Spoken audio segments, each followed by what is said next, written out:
In this video, I'm going to be going over the code that we used in the paper Deep Learning Models for Global Coordinate Transformations that Linearize PDEs. So this paper appeared in the European Journal of Applied Mathematics. I'm Craig Jin, and this is work that I did with Bethany Lusch, Steve BRUNTON, and Nathan KUTZ. So the purpose of this video is to help out people who are interested in using our method that we developed in this paper on your own data. If you have some PDE or some data from a PDE and you want to learn a coordinate transformation to linearize it, then I want you to be able to sort of pick up the code easily and understand what the different parts are doing, especially if you need to do some customizations to it. So I'm just going to go through the code and teach you how to use it.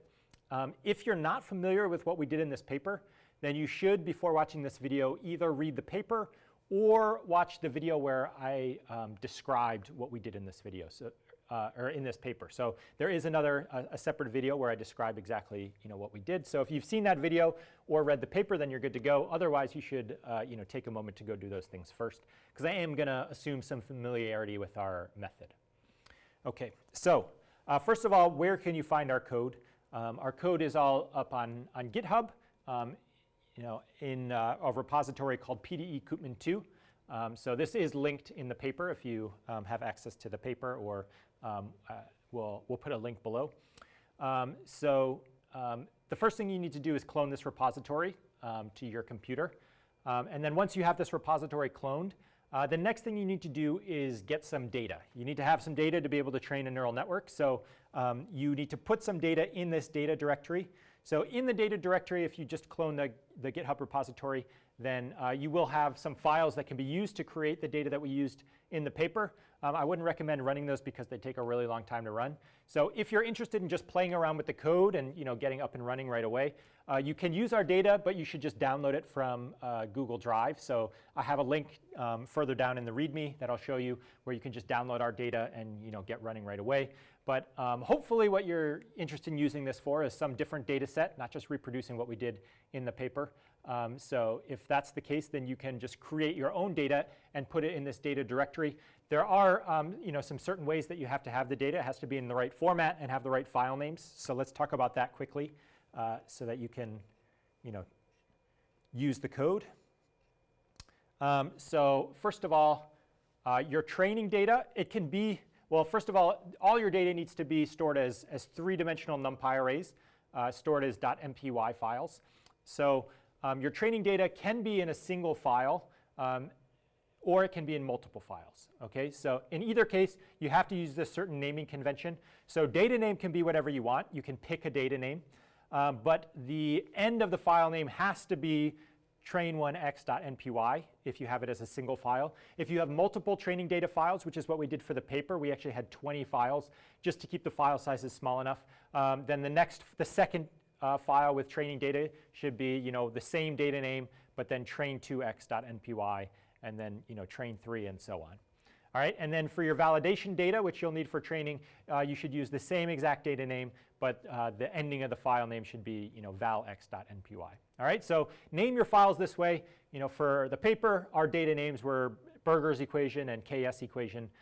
You can name yours whatever you want. For these NumPy arrays that you're saving in these file formats, the shape of each array should be as follows. So it should be, the first dimension is the number of trajectories that you have. The second dimension is the length of each trajectory. And then the third dimension is the state space dimension. So that's, I guess, saying it using the words of dynamical systems. If you're maybe more comfortable talking in terms of PDEs, that's the same thing as saying, the first dimension is how many initial conditions you have. The second dimension would be the length of your time discretization. And then the last dimension is the size of your spatial discretization, how many spatial points you have. All right, so you need to get your training data into NumPy arrays, as many as you want to have them manageable sizes, and save them in these NPY formats. All right. So once you have your data set up, then you can run an experiment in this experiments folder. Before we get into these experiment files and what they need to look like, I'm just going to remind you of a few things about our network architecture. Okay. So This is the network architecture that we had for the paper. So remember, we had this encoder, which is yellow here, that first had like this, this outer encoder, which used like had a skip connection. It's like a ResNet architecture. And then we had an inner encoder, which is just like a single linear layer. Then we have this matrix K that does the dynamics, right? So it's just a linear system. So it's just a matrix that we have to learn to move our system forward in time. And then we have like an inner decoder and then an outer decoder, right? So this is the network architecture. Where there was some flexibility is in choosing this outer encoder and this outer decoder. What do we want our architecture to be for those two pieces? All right, so in the paper, we had two different options, both of which we have code available for that you can just run directly and have it, have it just run without any changes. But if you want to make your own architecture, then you'll have to set up your own, which I'll talk about. So for Berger's equation, we just chose to have fully connected or dense layers. The experiment file for this is called dense. So we'll call this the dense architecture. Or for KS, we did a convolutional neural network architecture. This one we'll call convolutional. All right. So these two different architectures that we can have for the outer encoder and outer decoder, but the rest of the network is all set up the same no matter what. Okay. So what I'm going to do is I'm first going to talk about how to set up all the parameters if you're using the dense architecture. All right. So using the dense architecture, how do we set up this experiment file? So here is the file called sample dense experiment.py, which is found in that experiments directory. So first of all, we're just importing some different packages. So you do need to have TensorFlow to be able to use this. So we do all our training with TensorFlow. But we just import some things first. So let's get to the actual parameters you need to change in this experiment file before you run it. So first of all, there's something called experiment name. So this is just whatever you want to choose. It doesn't really matter. It's just at the end, after you've trained your neural network, it's going to save the results, which you can then load later, load your network in some subdirectory with this name. All right, so it'll create some directory called results in your, inside this, PDEKoopman2 directory, and then within that, it'll make a subdirectory called Berger's experiment in this case. So again, you can set that to be whatever you want, but it'll just help you keep track of what you're running. This next one is important to get right. So it's the data file prefix. So that's what I call data name in the GitHub. So in this case, my data files are all called Berger's equation something. So you do have to have the full path from this file to the data files. So you have to go back one directory and then into the data directory. And then my training data files are called Berger's equation underscore train1 underscore x.npy. Okay, and so on. All right, so you have this data file prefix. The next important parameter is n-latent. So that's the size of like your latent space. So if you go back to our network, when we get to the middle where we have these linear dynamics, there is, here we should go back. It's just the dimension of this space here, right? So you can do some dimensionality reduction to get a reduced order model, and whatever dimension you want in your linear space, that's n-latent. Moving on. This is just a line that gets the size of your data from, it opens a data file and figures out, how long are your trajectories and, what's your spatial discretization, so you don't have to touch that. Some other parameters to set. So this is how many training data files you have. So for the paper, we had 20, but if you just have all your training data in one file, then you can just put one, however many. So this next one, this parameter called ldiag, this is whether you want this matrix that does your dynamics to be forced to be diagonal or not. So if you set true, then it'll enforce that this is a diagonal matrix. If false, then it won't. So I apologize that in the paper and this presentation, I'm calling this matrix K. In the code, it's actually referred to as L, so that's why this is called LDiag. So a little inconsistency, but that's the way it goes. So the next parameters are called num shifts and num shifts middle. These are a little bit hard to explain exactly what they are. This is definitely the toughest part to get a hold of. So let's see if we can sort it out. So to do this, we need to talk about, first of all, how we do multi-step prediction with this network. So if you want to do some prediction multiple time steps in the future, you feed your data through the encoder, and then you multiply by this K matrix, several times. I guess P times in this example. So, if you want to go 10 steps into the future, you multiply 10 times, and then you decode. Okay, and that will give you the solution 10 steps in the future. And if we look at the loss functions, I want to point out the prediction loss. So when you're doing your prediction loss, it's going to take your data at a certain time. It's going to run it through the network, predict P steps into the future, and then decode. So this running through this network and multiplying by this K matrix P times is going to give you a prediction P steps into the future. So the way our network works is that you choose a maximum number of steps into the future that you want to try to predict. So that parameter called num shifts, right? So going back, it's this num shifts right here. If it's 50, that means your network is going to try to take all of your data and predict 1 step into the future. Then it's going to take your data and try to predict 2 steps into the future, and then 3, and then 4, and it's going to add up the losses for all of those different predictions. Okay, so it's going to try to predict everything from 1 step into the future up until this parameter num shifts. So if it's, if you set num shifts equals 20, it's going to try to predict 1 step into the future, 2 and 3 and 4, all the way up to 20. Okay, so that's num shifts. Num shifts middle has to do with this linearity loss. So the linearity loss means you take, functions from your data and you encode it, and then you go P steps into the future. But the difference between this and prediction is you don't decode it. You're just going to leave it as it is in this linear space. And then you compare that with if you just take the value that's P steps into the future from this one, and you just encode it. Right? So these should be the same if our network is functioning properly. So we're trying to enforce it with this loss function. So num shifts middle is how many sort of steps into the future you're going to penalize for this linearity loss. So it functions very much like num shifts does for the prediction loss. Okay? So I guess a rule of thumb for this, I think this is maybe the most non-intuitive part of this whole training procedure. So the larger value that you choose, the better your network is going to be at predicting long into the future. So if I chose, I guess in the paper, we chose the maximum value that we could. So our trajectories only had length like 51, so you could only go 50 steps in the future, so we chose the max.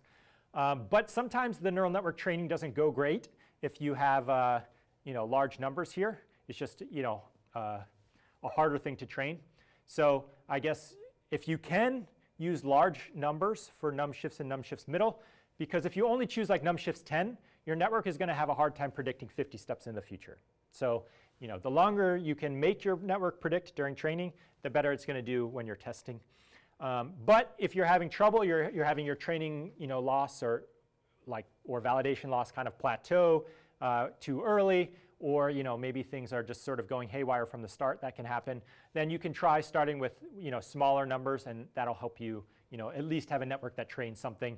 And then if you want, you could take that pre-trained network and try to train it with a larger number of num shifts. Okay, so that's a good strategy to use if you're having trouble getting your network to converge. Okay, so also I was just on that slide with loss functions, right? We have 5 different loss functions. So our total loss is just the weighted sum of these 5 loss functions. And so you can give weights to the 5 different losses if you're more interested in prediction than having a good autoencoder, or if you really think the autoencoder is important, or you really want to enforce lots of linearity, you can set the weights on these loss functions. Oops.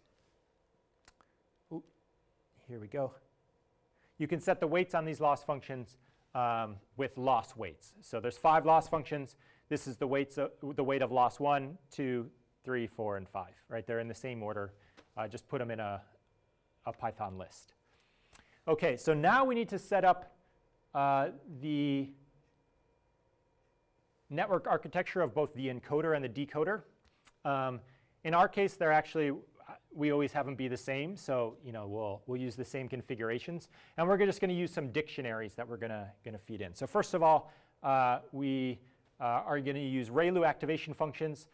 So this is actually just, if you look back at the top of the file, this is just imported from Keras. So this is just a Keras standard activation function. This is a Keras standard initializer. So you can easily, if you're familiar with TensorFlow or Keras, you can set these to be whatever activation function, initializer, and regularizer you want. This is another Keras regularizer. Or you can build your own if you have your own activation function you like that's not in Keras, or your own initializer or something like that, right? But here I'm just using standard ones from Keras. Then we have this dictionary called hidden config. So in our dense network architecture here, we have these 4 hidden layers. So I'm setting the, the properties of these 4 hidden layers, because in general they might be different from this output layer. So first, for those hidden layers, we have hidden config. So what activation function are we using? It's what we call activation up here, ReLU. What kernel initializer and what regularizer. So these are just using these settings up here. For the output layer, so this is just that last layer of the outer encoder or the outer decoder. We're going to do the same thing. It's just no activation function. So I'd recommend no activation function on that last layer, just so that you can output anything. That's what we did. And then this is like the configuration of the whole outer encoder or the whole outer decoder. Okay, so either one. So again, this is the network architecture. So we're trying to do this whole block, the settings of that. So how many inputs to that? So that actually should just come from your data, which we read in before. So the only thing you might want to change is like how many hidden layers. So that's the only real customization left. So 4 hidden layers matches the picture I just showed you. And then I'm feeding in these 2 dictionaries that we just defined with the activation, initializer, and regularizer for these different layers. All right, so that sets like sort of the configuration of our outer encoder, and we're going to use it for our outer decoder. They don't have to be the same, but we use them the same. So for the inner encoder and decoder, the only thing that we let you set, or that we're having you set here, is the kernel regularizer. That's because if you look at the paper, and this might be actually in the appendix or something like that, we use something that's like an identity matrix as the initialization. You can't have an identity matrix if it's not a square matrix, right, if you're doing dimensionality reduction. But we describe what we do, but it's the initialization is set. That's what was giving good consistent results in training. So just the regularizer. And also these are linear layers, so no activation function. Okay, and then we have a dictionary that sets up the whole entire network. Actually, everything about this is already set above, so you shouldn't have to touch any of it, but I'll just talk about what's in this dictionary. So how many inputs there are, which just comes from the data, the number of, like the width of the latent space, which again we set above, how long are the trajectories we already set, num shifts and num shifts middle has to be fed in.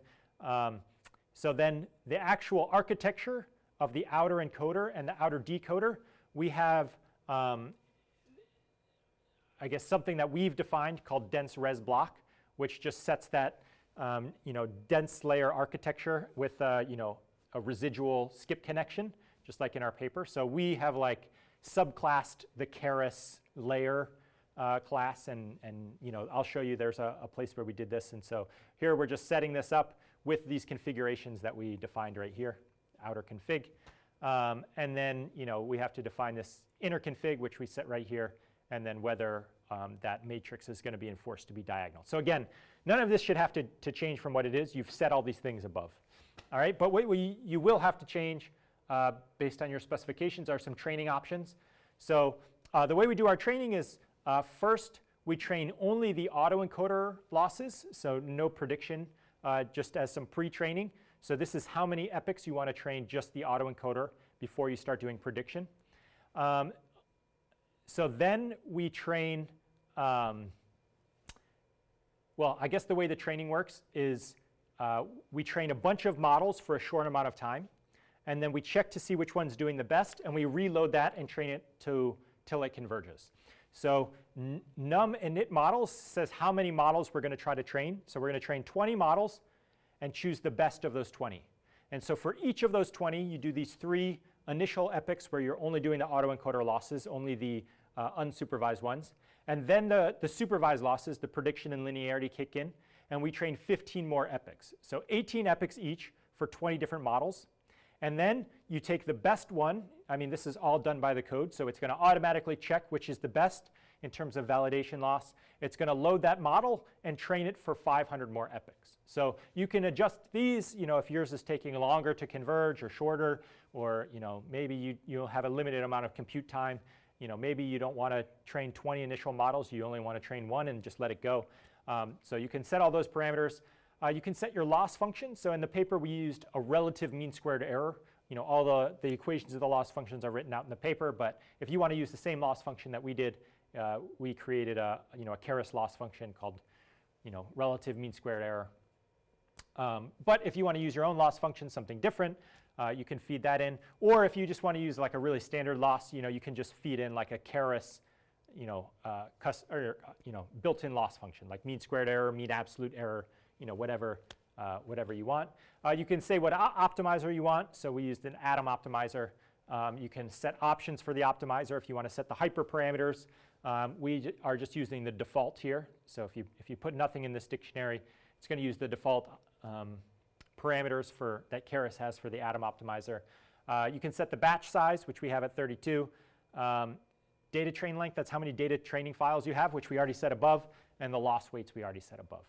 Okay, so sorry, I know that's a lot, but yeah, well, we wanted this to be able to be customizable, so here are the things you can kind of customize.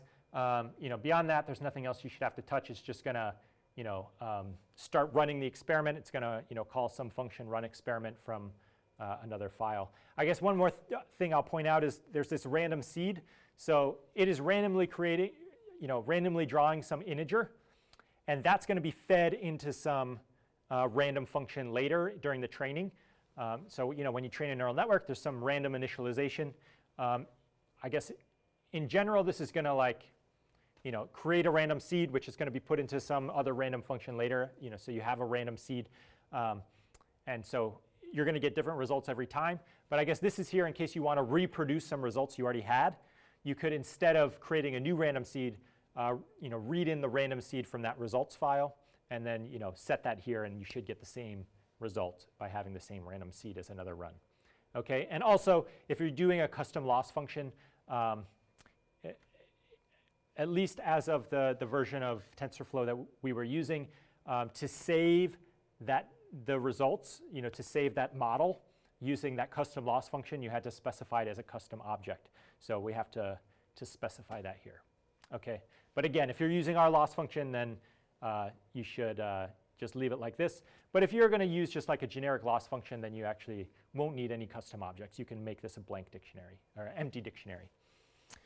Okay, so the next thing I want to talk about is how do you set all the parameters if you're using the other network architecture, right? So the other option besides dense is to do convolutional layers like this. And most of it is the same. There's just a little bit that's different.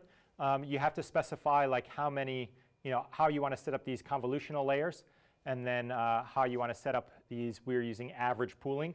So there are some parameters to set for how many, convolutional kernels you have, and same for pooling. So if you're going to use this architecture, which is what we used in the paper for KS, here is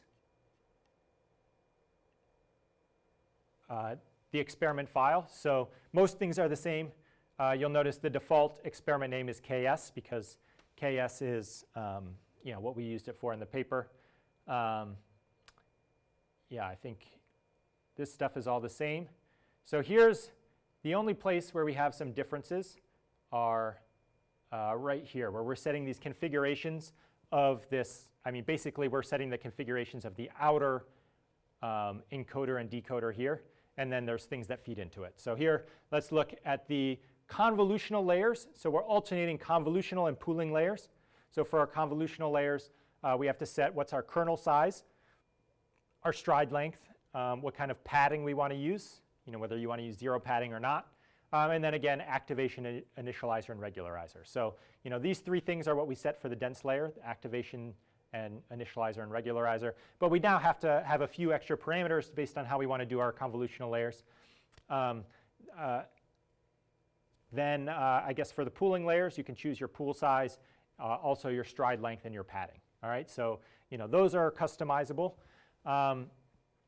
You do finish with one final layer at the end. So we use a dense layer at the end of after our convolutional and pooling layers. So this is setting the configuration for that.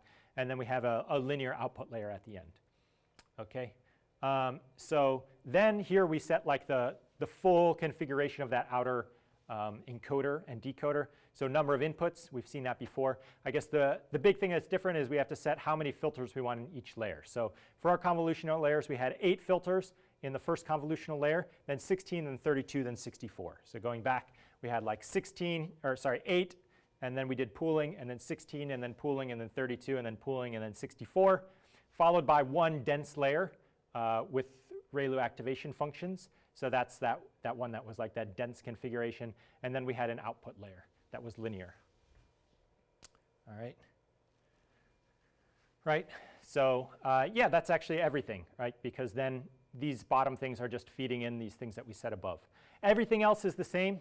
Yeah, there's nothing else really different.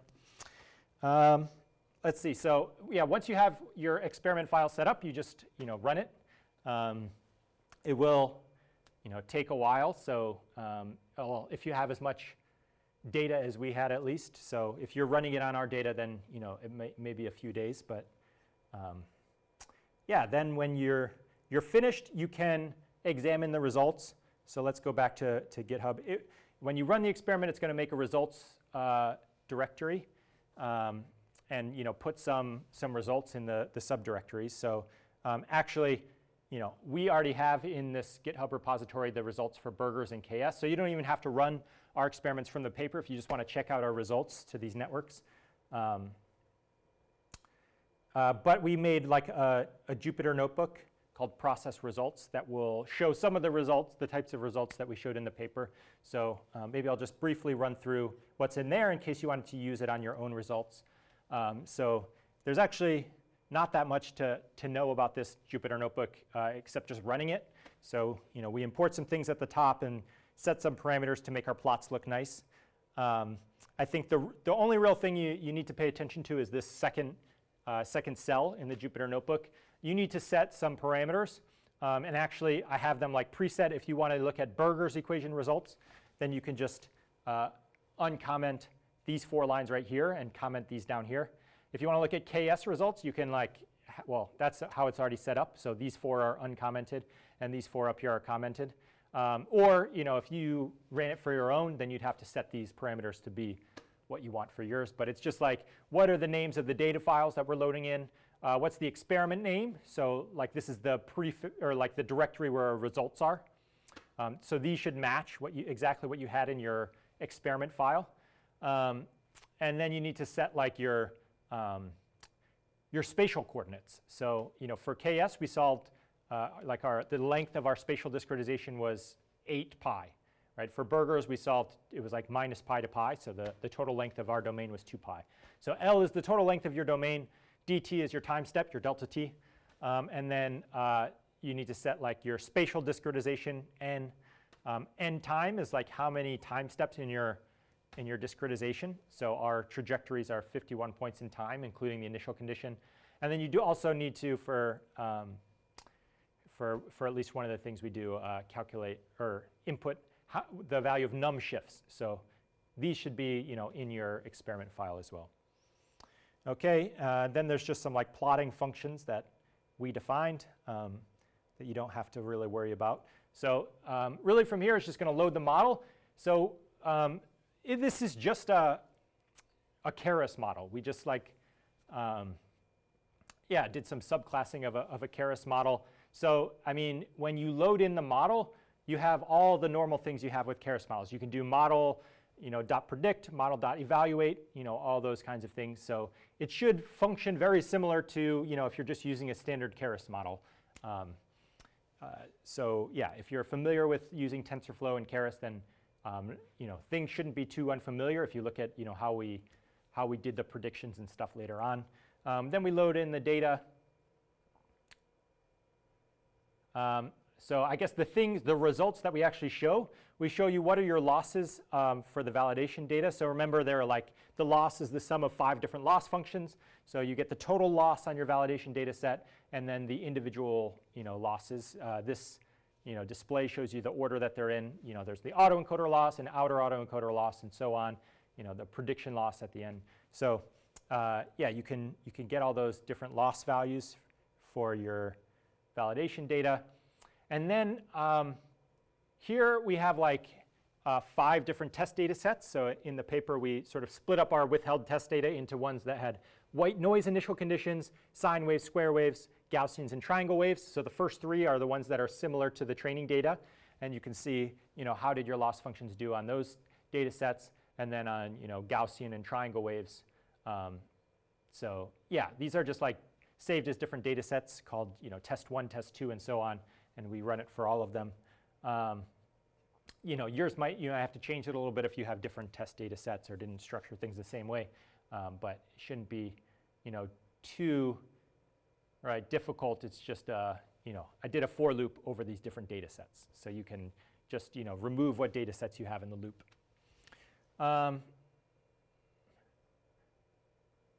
So also, you can just plot like the predictions on just one example from the test data set. So you saw some of these in, in the paper, the other video. So if you want to just, you can just pick one example number. So like one of your initial conditions. This is like the 13th example in our, 1300th example in our test data set. And it's just going to, load that data, do some predictions with from using the network. So here it's just, again, model.predict. A normal Keras thing,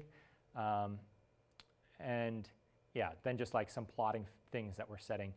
And you can see we're plotting, here's like the exact solution from our data set, right? So we have the initial condition and the final time, and then this is what the network spit out. So this, actually the red is what happens if you take the initial condition from the exact solution and run it through the autoencoder. So actually this is a pretty good example where the actual initial condition and what you get out of the autoencoder are very similar. And then you can see the prediction later in time. So blue is the last time step, and you can see everything in between. So this is like actually a really nice example where the network prediction looks a lot like the exact solution. And also there's a calculation of the, the loss function, relative mean squared error. So this is like our prediction error here. So if you just look across, the entire trajectory, so this is like the mean of every time and every spatial point, the squared errors. So relative mean squared error there. And then if you're interested in looking at like how training went, we just have a, a training curve that shows our training and validation losses over time, along with some rolling averages, because it's noisy. So that's all that's in this right here. I guess maybe I just want to conclude by showing a few things that you might be interested in. If you're more comfortable and familiar with working with neural networks and you want to do some additional customization. So I'm going to go back to GitHub here. So where we actually do all the training stuff is in this experiments folder. So here are these 2 experiment files that we went through. But if you want to change some of the training procedures, if you go into utils.py, then that's where all the training is happening, all those training functions. So you can go in there and change some of those things. But really what I want to talk about is this architecture directory. So this is where we actually set up our network architecture. So dense res block and conv res block, you saw those loaded in those experiment files. So this is where we defined if you want to use that dense residual block as your outer encoder and decoder, then we set that up here. So if you want to change some of the some of the I guess parameters of that we didn't allow you to set in the experiment file, you can go in here. Or same for the convolutional neural network. Maybe you don't want your pooling layers. You can go in here and customize it and change those. Or I think maybe the easier thing is you could just look at how these are set up, and you can create your own separate file and load those into the experiment. So it's really easy to just set up whatever neural network architecture you want, or you actually don't even need to do it as a separate file. In those experiment files, you can just make a Keras model and feed that in as the outer encoder and decoder. Network architecture is where we actually set up the architecture of the whole network itself. So probably you don't really want to change that. But I guess this is where we made our custom loss function. So if you want to make adjustments to the loss function, or maybe you have another loss function in mind and you just want to make sure that you've set it in a way that's going to be compatible with our stuff, you can see how we set our loss function here. All right, so that's more, I guess, a little on the advanced side. If you're really trying to customize things for some different application, you might want to play around with those things. All right, so yeah, I think that's all I really had. So hopefully with this, you're prepared to get in and use the code. If you are interested in using the code and you've seen this video and you still have some questions, or maybe you start trying to train things and you see that things aren't compatible because there have been some updates to certain software or something like that, you should feel free to contact me. My email address, well, I guess you can do an issue in GitHub. Maybe that's the best way. Or yeah, I'm happy to hear from you by email if it's a more personal thing. So my email address is crjin@ncsu.edu. And yeah, hopefully this gets you on your way to being able to use this code. And I'd be happy to talk to anybody who's actually using it or interested in using it.